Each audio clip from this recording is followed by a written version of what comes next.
When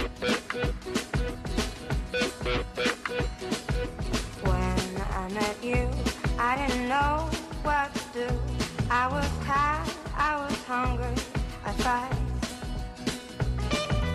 Now I'm away, I ride home every day, and I see you on the TV at night. Bonjour à tous, bienvenue dans Avis de Tendance, l'émission qui vous rafraîchit les idées. Pendant 26 minutes, mode, design, décoration, gastronomie, une émission Soul Lifestyle. Et aujourd'hui, j'ai la grande chance de recevoir à la maison le comédien Michael Abitboul. Avec plus de 45 films à son actif, il n'arrête jamais.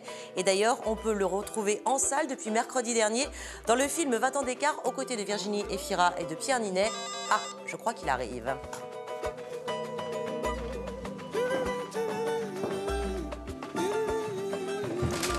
Oui. C'est Mika. Oui, Mika, je vous ouvre. Merci.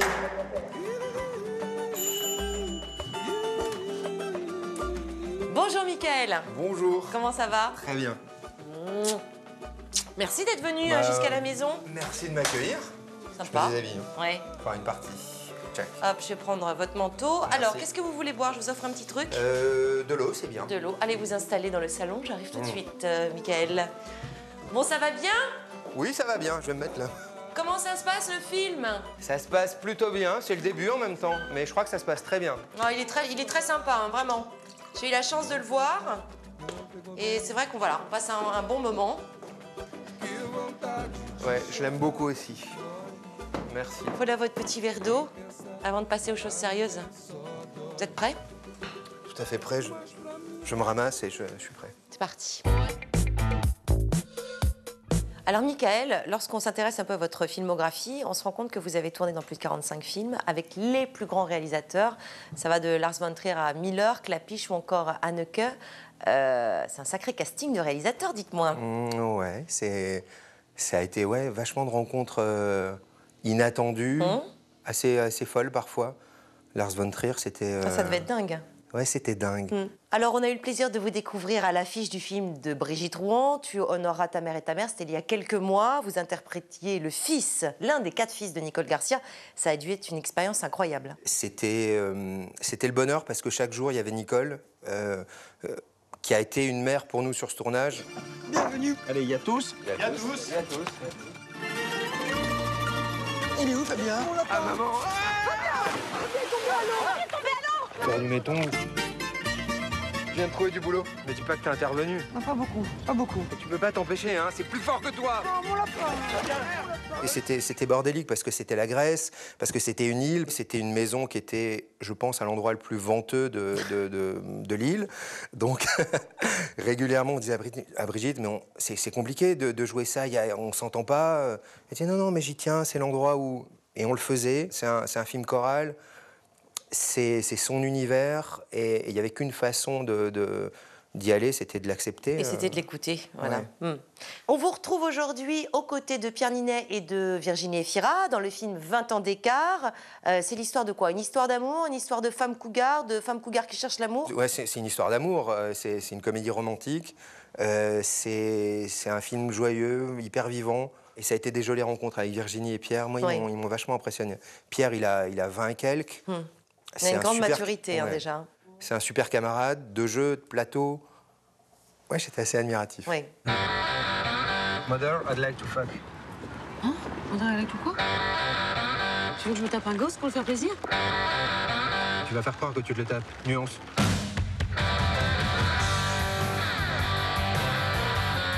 Qu'est-ce que vous faites là? J'avais perdu ton number, en fait. Et je me suis dit que le plus simple, c'était encore de passer. Carrément. Comment ça s'est passé l'ambiance sur le tournage? C'était un autre bordel, parce que c'était... mais j'ai l'impression que c'est toujours un bordel, finalement, non? Ouais, c'est toujours un bordel, mais c'est l'essence d'un tournage. J'ai lu un truc complètement dingue sur vous. Il paraît que vous êtes encore videur dans des boîtes de nuit. Physio.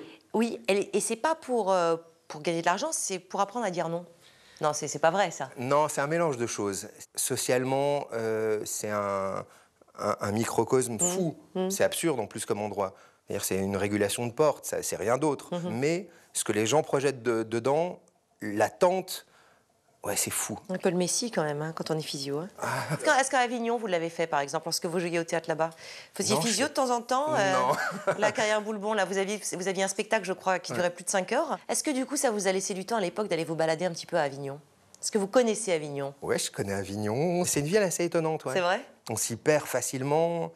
Moi, j'adore cette Et ville. est-ce que vous vous êtes intéressé au côté un peu lifestyle d'Avignon? La création à Avignon? Pas à mon Non. souvenir. Non. Qu'est-ce qu'on y trouve de fou à Avignon? Et ben justement, regardez, le lifestyle d'Avignon. Je veux bien. Sur le pont d'Avignon, on y danse tous en rond. Mondialement connu pour son festival et ses papes, Avignon est l'une des plus belles villes du sud-est de la France. Classée depuis 1995 au patrimoine de l'UNESCO, la ville baignée par le Rhône est entourée de plus de 4 km de remparts.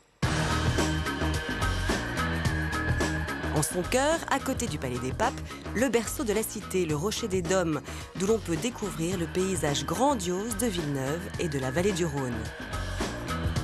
En premier plan, la ville à ses pieds. Et pour découvrir l'art de vivre en Avignon, nous partons intramuros.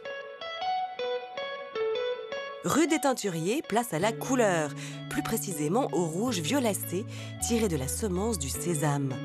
Le rouge définit aussi un lieu du cœur d'Avignon, où couleurs et saveurs se mélangent dans une ambiance conviviale. C'est un restaurant qui est situé à 2 pas des Halles et dans une rue avec des moulins, des pavés, une très jolie petite rue d'Avignon. On travaille que des produits frais, on est livré par les Halles tous les matins, d'une carte qui change au fil des saisons régulièrement selon l'inspiration du moment. Pas très loin des remparts, rue Joseph Vernet, se trouve la boutique de Floriane. Cette ancienne chef de cuisine continue à nous éblouir avec une nouvelle recette, déco cette fois. Ici, on découvre des objets contemporains pour tous les âges et à tous les prix. Du coussin sérigraphié au luminaire en passant par des sculptures d'animaux ou encore des photos et affiches, cette boutique est l'endroit idéal pour dénicher le bon cadeau ou se faire plaisir. Et pour ceux qui ont grandi trop vite, certains accessoires chinés par Floriane ne manquent pas de vous rappeler quelques souvenirs. Alors, avis aux curieux et chasseurs de bons plans et de tendances, cette boutique est faite pour vous. Autre endroit empli de couleurs mais aussi de saveurs, le salon de thé du musée du Petit Palais. Un projet né dans la tête de Dominique et infusé à souhait avant d'extraire ce lieu où la magie opère dès les premières marches. J'étais un petit peu jalouse des Parisiens qui avaient tous un salon de thé dans leur musée, donc pourquoi pas en province? On est dans un lieu de paix, les gens viennent lire, viennent vraiment se poser, oublier le temps et puis voilà, on oublie même qu'on est à Avignon.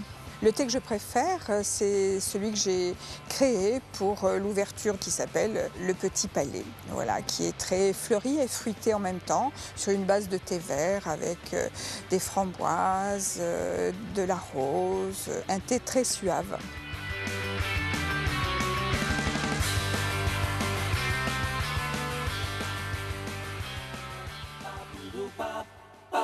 À l'heure du goûter, une petite gourmandise s'impose. Rendez-vous dans le coffee shop de la rue piétonne du Vieux-Sextier, le temple du cupcake.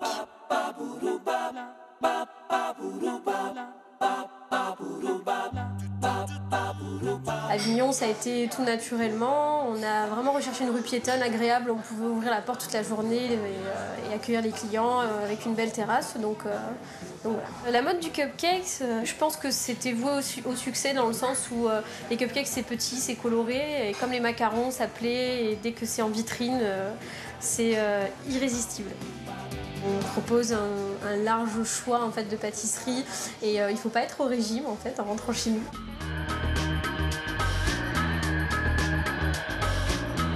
Côté déco, à l'origine, c'est un projet né entre amis en à peine un mois.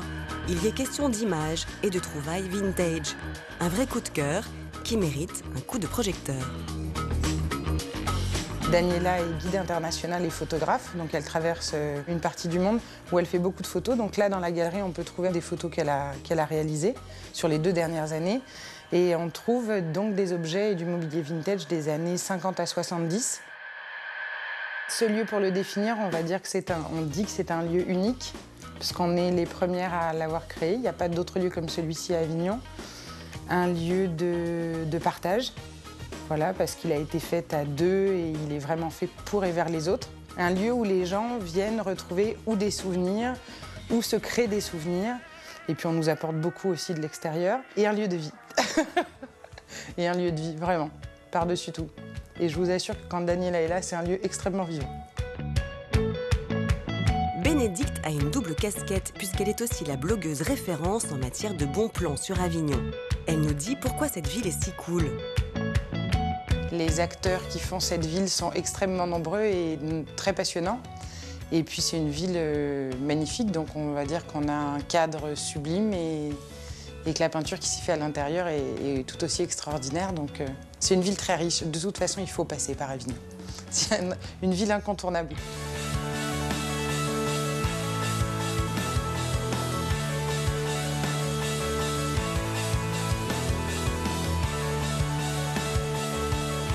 Avignon, ville privilégiée par son passé, reconnue au présent, ne manque pas d'atouts pour le futur. Laissez-vous enivrer par ses trésors, son histoire, son art de vivre, ses surprises, ses festivals. L'âme de la Provence flotte ici par tous les temps.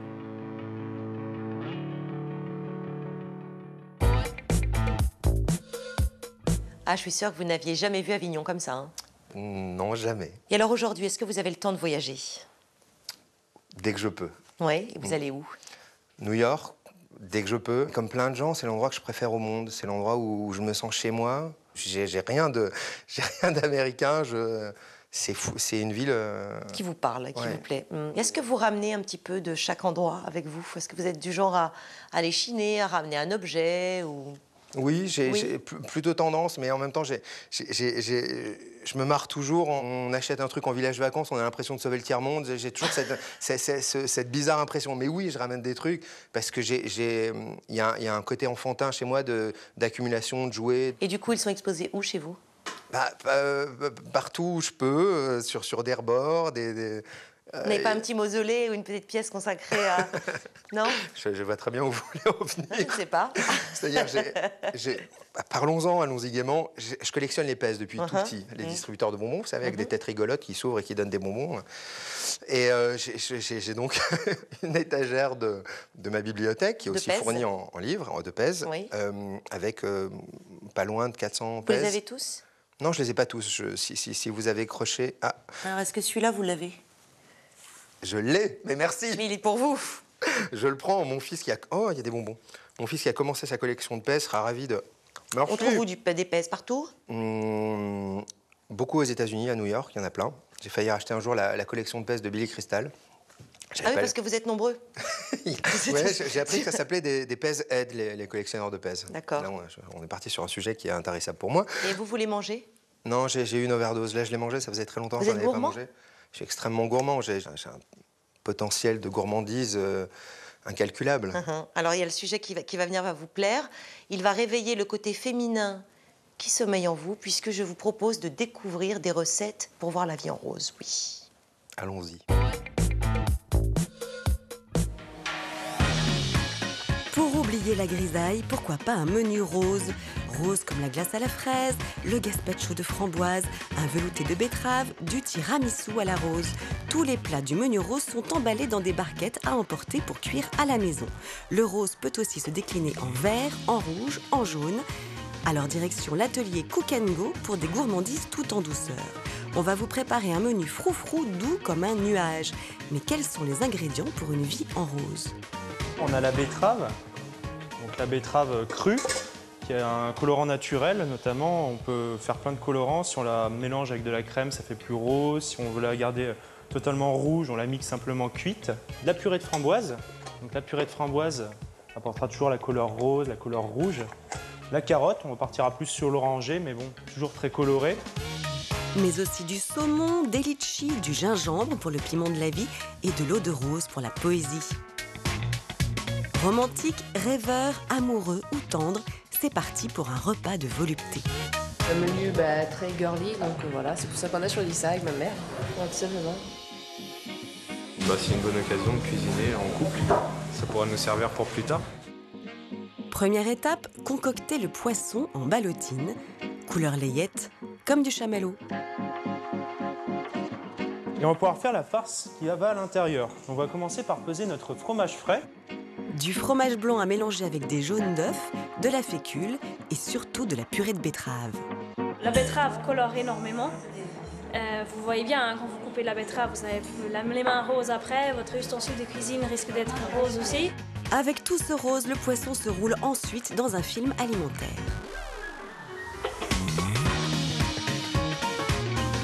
Maintenant, on va passer à la garniture. Vous allez peser les betteraves rouges, crues, les carottes, les navets. On n'est pas des pros de la découpe hein, pour l'instant. C'est pas très fin. Alors attention les doigts, tout ça.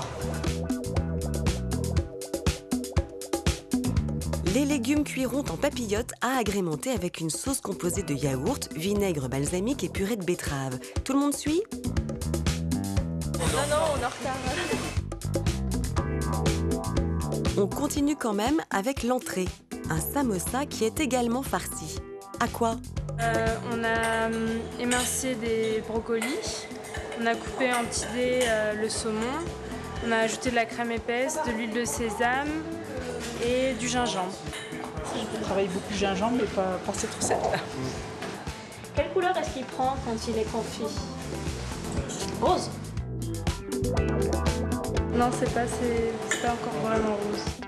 Car c'est la sauce à la framboise qui va colorer le samosa. Ça nous servira à avoir un petit peu d'acidité. Donc on va mettre de l'huile d'olive, du vinaigre de framboise, des framboises pépins. Ça a l'air appétissant. Le dessert est un nuage de litchi à la framboise, parfumé à l'eau de rose. C'est de la rose qui a été distillée pour en extraire son goût et son parfum. Du coup, ce sera là, le rose sera apporté par le goût de la rose en fait. Alors dans ce dessert, on va mettre donc une petite brunoise de litchi aromatisée à la rose. Et par-dessus, on va faire une crème de tiramisu, enfin une sorte de crème tiramisu. Alors on a mis un œuf, du sucre qu'on a battu. Après on a mis de la confiture de framboise dedans, puis de la mascarpone avec de l'eau de rose et on mélange le tout.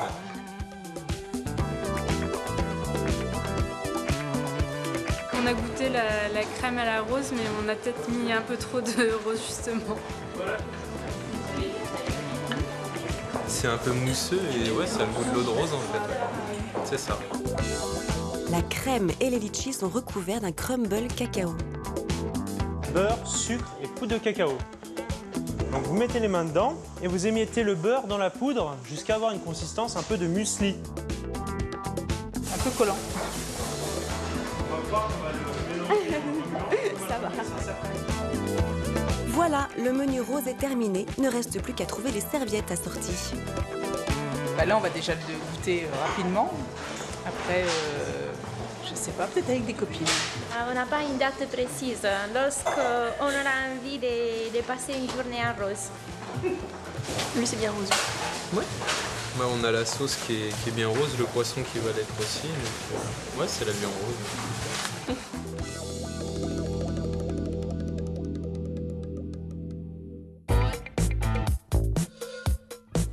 Et voilà un petit cours de cuisine tout en rose. Vous cuisinez, vous? Mal. Dans mon pays imaginaire, je cuisine beaucoup. Dans la vraie vie? Dans la vraie vie, je suis très fort en salade de pâtes. Je fais une excellente salade de pâtes avec des oreillettes, du parmesan, de plein de choses. Une très bonne salade de pâtes.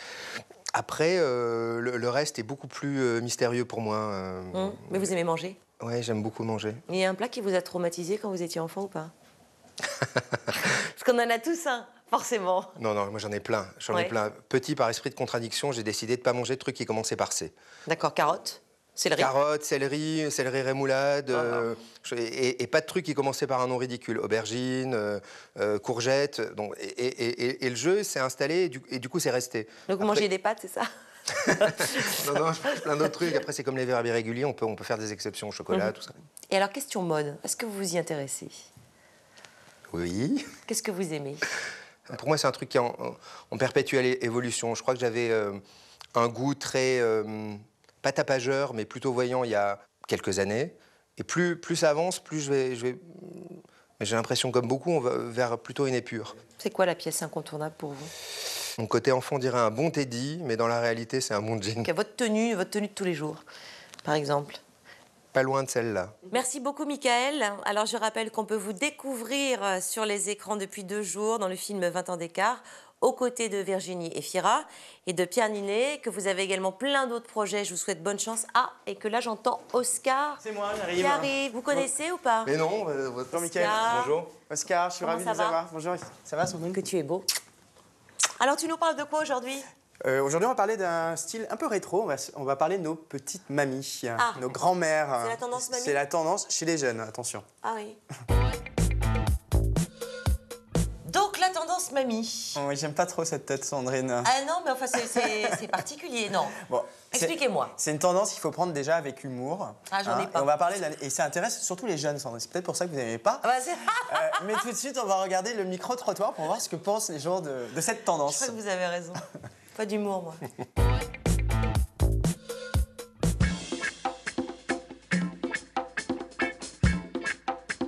Néo-mamie, est-ce que ça vous parle?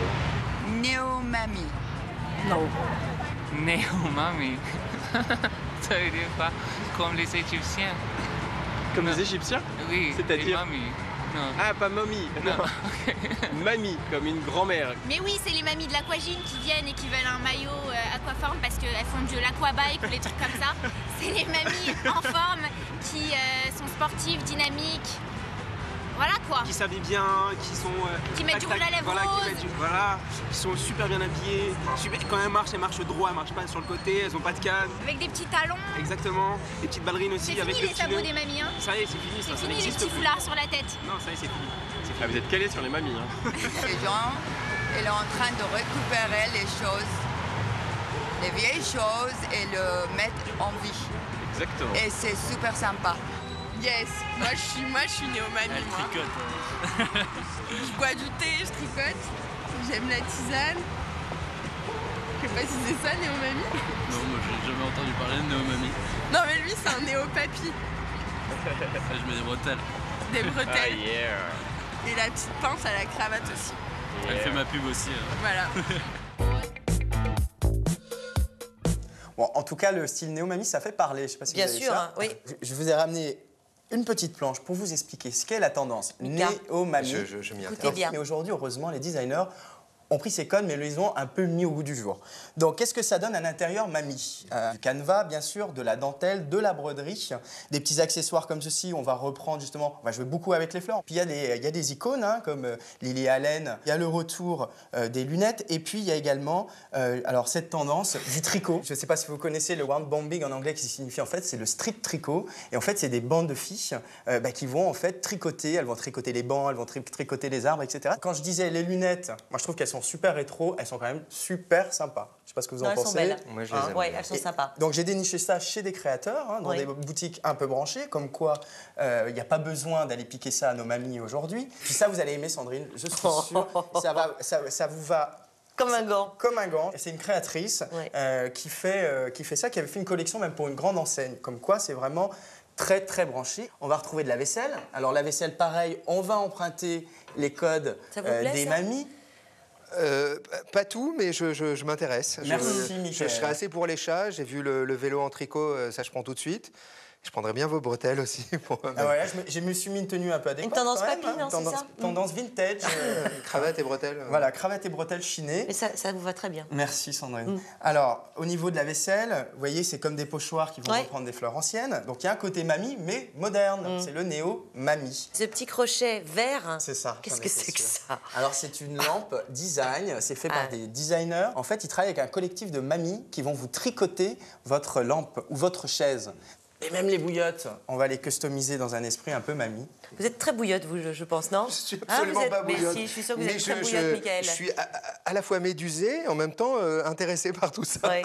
C'est un style qui intéresse alors beaucoup les jeunes et c'est quelque chose vraiment, Sandrine, qu'il faut prendre avec humour et à petite dose. Parce qu'un total look comme ça, c'est pas possible. Non. Hein. Les napperons sur le canapé, ça va pas. Par contre, les macarons dans une petite vaisselle en porcelaine, là, c'est bien. Un peu de mamie, point trop de mamie non plus. Exactement, Sandrine. Eh bien, merci beaucoup pour tous ces conseils. On se retrouve la semaine prochaine. Je sais pas si je vais revenir parce que vous n'avez pas très sympa avec ma chronique. Vous aurez une autre tendance qui me parlera un petit peu plus. Merci beaucoup, Michael. Merci vous n'avez beaucoup. pas perdu votre journée. Vous repartez avec l'épaisse Et la petite... Allez, je prendrai volontiers l'écharpe. Voilà, Allez. l'écharpe. Bonne continuation. Merci beaucoup. Et puis beaucoup de succès pour l'avenir. À bientôt. À bientôt, merci.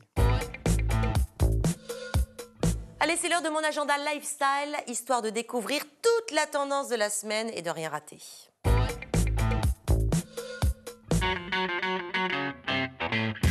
Dans notre semaine Art de vivre, voici quelques rendez-vous à ne pas louper. On commence par un voyage en Méditerranée. Au Beau de Provence a débuté en mars une expo insolite, les monumentales carrières de lumière. Au programme, des spectacles multimédia pour plonger dans les œuvres de Chagall, Monet et Renoir. Un vrai bain d'art à savourer jusqu'en janvier 2014. Côté art contemporain, on file à Marseille pour son salon international qui se déroule du 8 au 11 mars au parc Chano. Un joli tour d'horizon des dernières créations en plein cœur de la cité phocéenne. Les gourmands courent à Nantes ce week-end au parc des expositions La Beaujoire pour se lécher les babines avec l'incontournable salon du chocolat. Mais notez bien notre coup de cœur de la semaine, Mannequin, le corps de la mode. Une expo hors les murs du musée Galliera à la Cité de la Mode et du Design à Paris. De porte-manteau à top modèle, comment le corps est devenu l'acteur essentiel de la diffusion de la mode. On s'y presse jusqu'au 19 mai 2013.